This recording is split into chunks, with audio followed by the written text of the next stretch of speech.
ជ្រាបសួរបងប្អូនទស្សនិកជនទាំងអស់គ្នាថ្ងៃនេះខ្ញុំសូមមកប្រៀបធៀបជាមួយនឹង Calypso នេះជា 025 ហើយនិង 026 តើខុសកន្លែងណាអីកន្លែងណាអីខ្លះចឹងបងប្អូនចាហើយសម្រាប់ពណ៌លឿងនេះគឺ 026 ពណ៌ខ្មៅ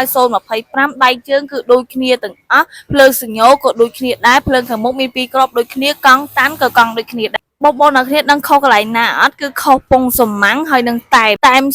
025គឺតែមបែបសាបមានតិចតួច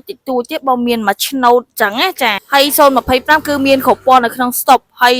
026គឺតែមបែបទាំងលើបែបទាំងក្រោម highlight មានច្រើន highlight ហើយមានច្រើនពណ៌នៅក្នុងស្តុបឲ្យបងប្អូនជ្រើសរើសដូចគ្នាស្រាប់តម្លៃ025និង026គឺតម្លៃខុសគ្នាអត់មានតម្លៃដូចគ្នាទេចា025តម្លៃធូរជាងតម្លៃការមុនតម្លៃពេញ$1880ប៉ុន្តែឥឡូវហ្នឹងគឺខ្ញុំ discount ជូនបង$100ភ្លាមនៅសល់តែ$1780ទេចំណែក026តម្លៃពេញ$1980ទាំងពីរប្រភេទហ្នឹងខ្ញុំ free សាក់លេខជូនហើយនឹងកាដូភេសជ្ជៈធុងដាក់ខាងក្រោយកម្រាលជើងសាំងកញ្ចក់មួយសុវត្ថិភាពហើយនឹងអវ៉ាន់ដែលតាំងលម្អលើម៉ូតូនឹងថែមទៀតនៅអវ៉ាន់ផ្សេងៗនិយាយច្រើនមកទៀតធានាគុណភាពជូនបង3ឆ្នាំពេញអ៊ីនស្រែនតែម្ចាស់តែម៉ូតូរយៈពេល1ឆ្នាំឬមួយបងចង់ស្នើសុំបងរំលោះក៏បានដែរបងប្រចាំខែត្រឹមតែ$40តែប៉ុណ្ណោះចង់ដឹងព័ត៌មានច្បាស់ជាងនឹងអាចទាក់ទងមករក Page Halo តាម Telegram តាមលេខទូរស័ព្ទខាងក្រោម